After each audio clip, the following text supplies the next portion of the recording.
Veamos otro ejemplo. En este caso, nuestra variable dependiente es la tasa de fecundidad, es decir, el número de hijos en promedio que tienen las mujeres en los países. Y la variable independiente será el porcentaje de uso de anticonceptivos. Como se ve en el diagrama de dispersión, la relación que hay entre estas dos variables es una relación inversa. Conforme se incrementa el uso de anticonceptivos, tiende a disminuir la tasa de fecundidad en los países, cosa que resulta obviamente lógica.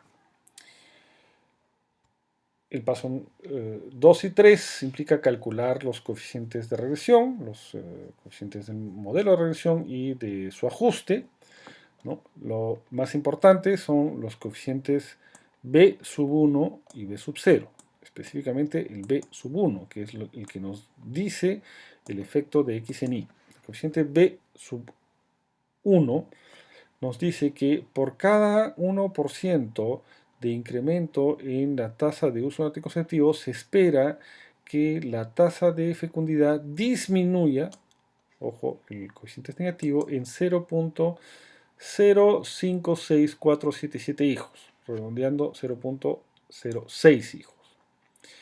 En otras palabras, si para una reducción de un hijo menos en la tasa de fecundidad, debería observarse aproximadamente una reducción de casi 20% en la tasa de uso de anticonceptivos.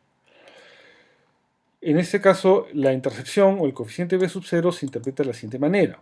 Si la variable X fuera igual a 0, es decir, si en un país ninguna mujer usa métodos anticonceptivos, el porcentaje de uso de anticonceptivos fuese 0, se esperaría una tasa de fecundidad de aproximadamente 5.9789, es decir, casi 6 hijos por mujer.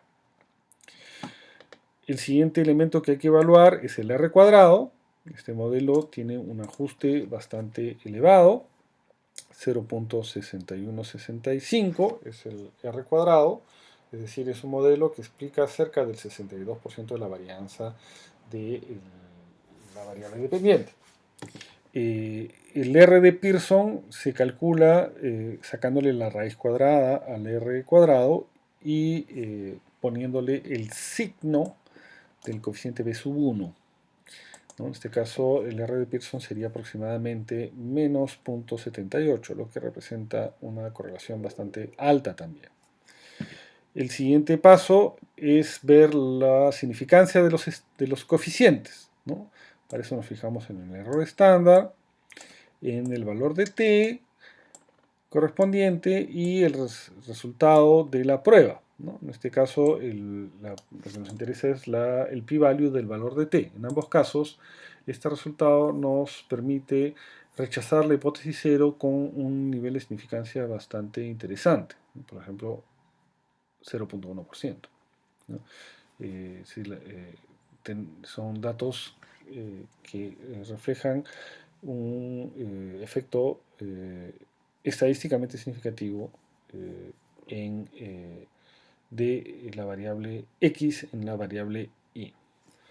El error residual estándar es más o menos de un hijo por mujer, de un hijo alrededor de un hijo.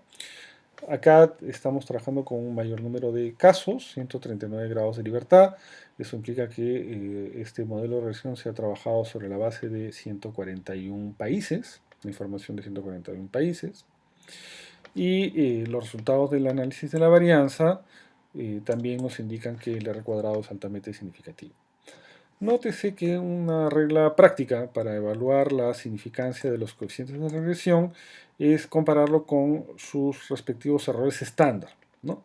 Si el error estándar es menos de la mitad de, el estimado del coeficiente, ¿no?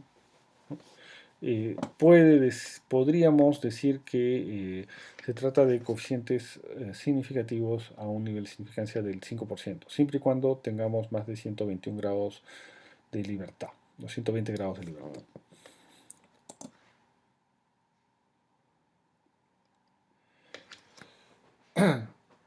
En este ejemplo estamos mostrando cómo se puede calcular el coeficiente de correlación. A diferencia del ejemplo que vimos en diapositivas previas, esta es otra manera de utilizar el comando core aplicándolo a un data frame, ¿no? Lo que hemos hecho es generado un data frame con las variables independientes y dependientes, con las dos variables, perdón, con las dos variables que estamos trabajando, la fecundidad y la contracepción. Este data frame omite los valores perdidos, porque si no, no podría utilizarse el comando core, y produce lo que se llama una matriz de correlaciones. En este caso es una matriz bastante simple porque solamente tenemos dos variables, ¿no? Y como habíamos dicho previamente, la correlación entre ambas variables es una correlación negativa, lo que da una relación inversa y relativamente importante o bastante importante, 0.78.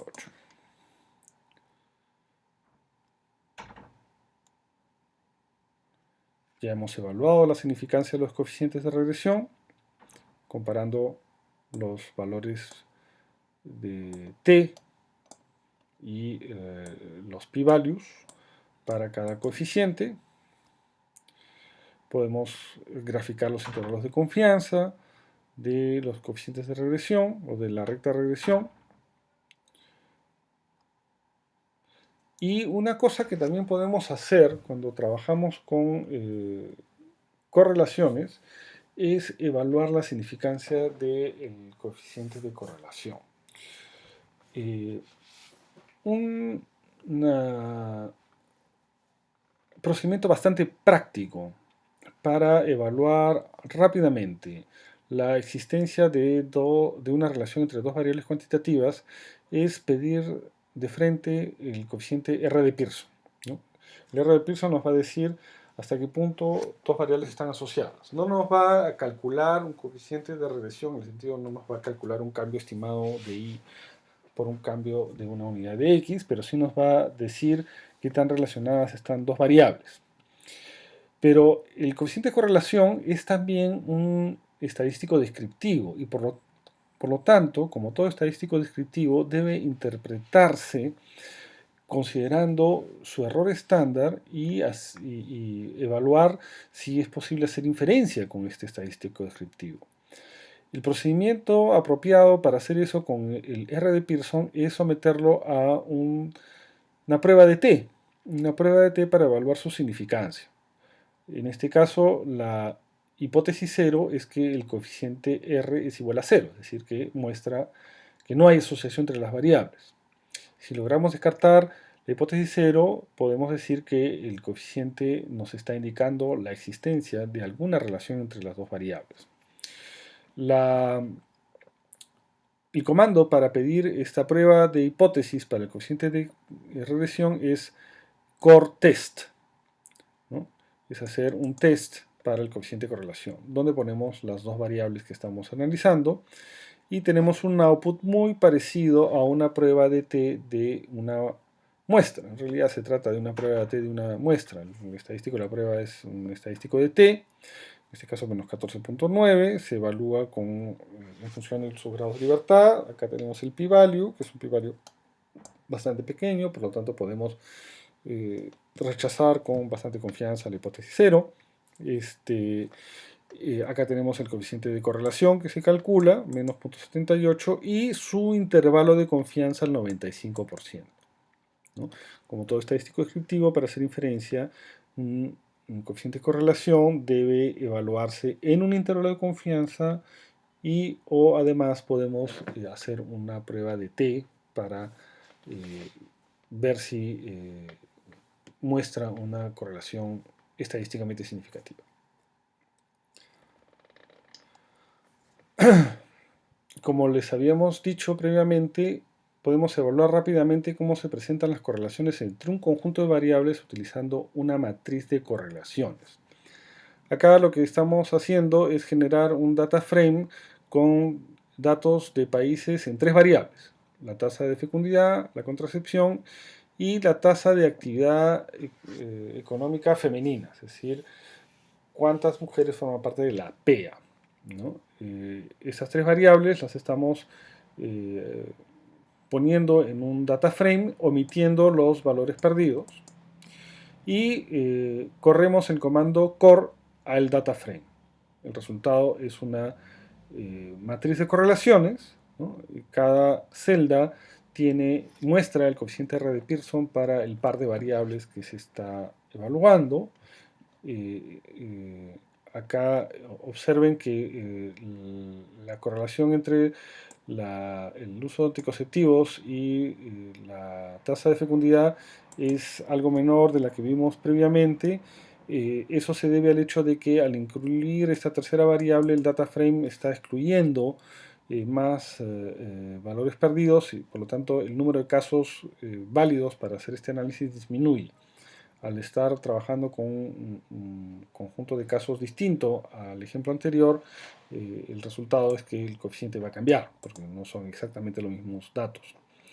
Lo interesante en este caso es que podemos evaluar rápidamente los pares de correlaciones. Una matriz de correlación está dividida por una diagonal que muestra en realidad lo que se llama la identidad, la correlación entre cada variable consigo misma. Lo que nos interesa son los coeficientes que están por encima o por debajo de la diagonal, que en realidad son lo mismo, es como si fuera un espejo, ¿no?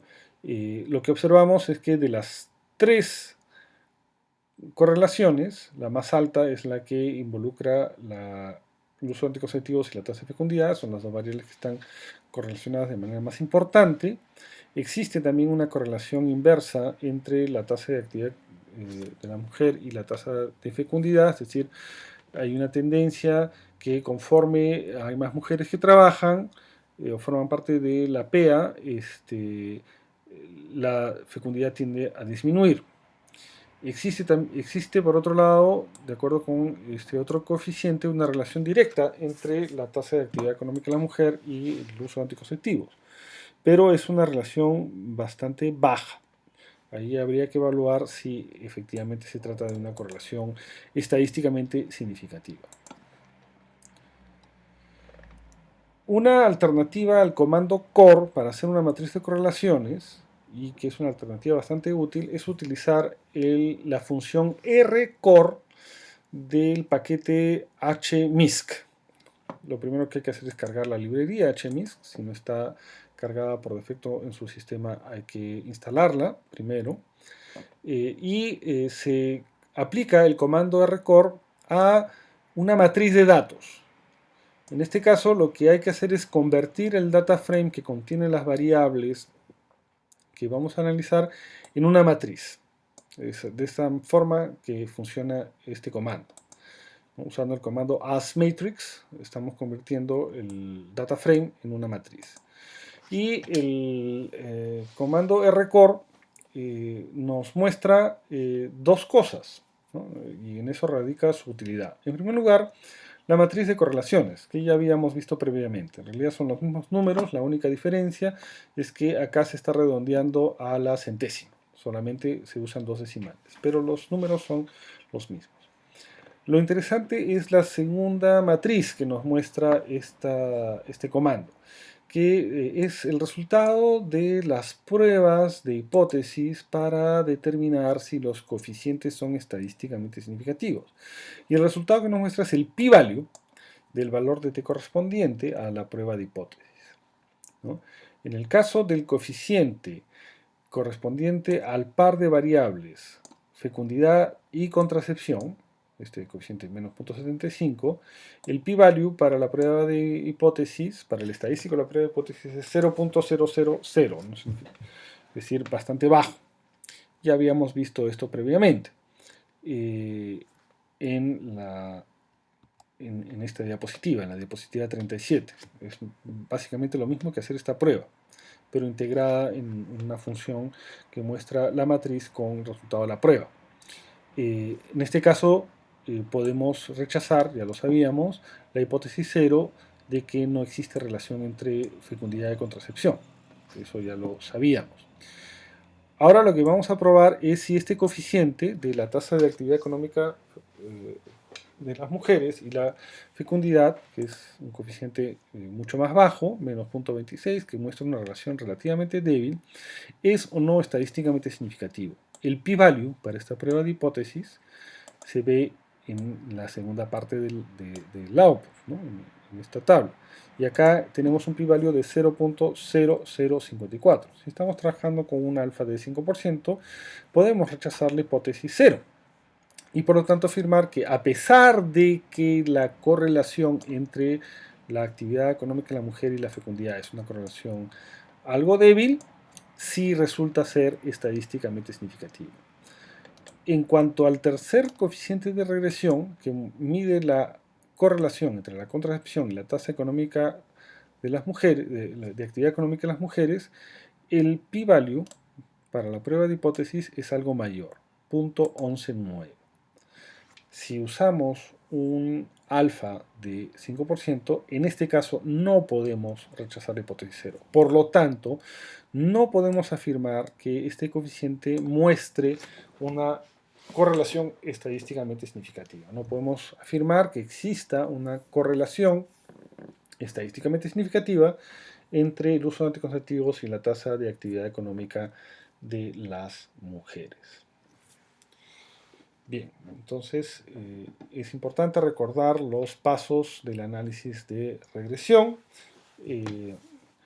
Debemos tomar en cuenta que un primer paso del análisis de regresión es evaluar la relación entre las variables utilizando un diagrama de dispersión. El segundo paso es calcular los parámetros del modelo, los coeficientes b sub 0 y b sub 1. Seguidamente los interpretamos, ¿no? Por cada cambio de una unidad en x se espera que y varíe en b sub 1 unidades, y si el valor de x es igual a 0, se espera que el valor de y sea igual a b sub 0. Enseguida debemos estimar el ajuste del modelo. Para eso podemos usar el R cuadrado. Y finalmente ver la significancia de los estadísticos del modelo o de los coeficientes de regresión. Si los coeficientes de regresión b sub 0 y b sub 1, sobre todo b sub 1, que es el más importante porque es lo que mide la relación entre las dos variables, son o no estadísticamente significativos. Si lo son, podemos utilizarlos para hacer inferencias, es decir, podemos concluir algo relevante con esos datos. Una herramienta bastante útil para evaluar rápidamente la correlación entre un conjunto de variables puede ser una matriz de correlaciones. Para eso podemos usar ya sea el comando core o el comando rcore, sin olvidar que, sobre todo cuando observamos correlaciones bajas y cuando tenemos un número de casos relativamente pequeño, es siempre importante hacer una prueba de hipótesis para determinar si la correlación medida por el coeficiente R es o no estadísticamente significativa.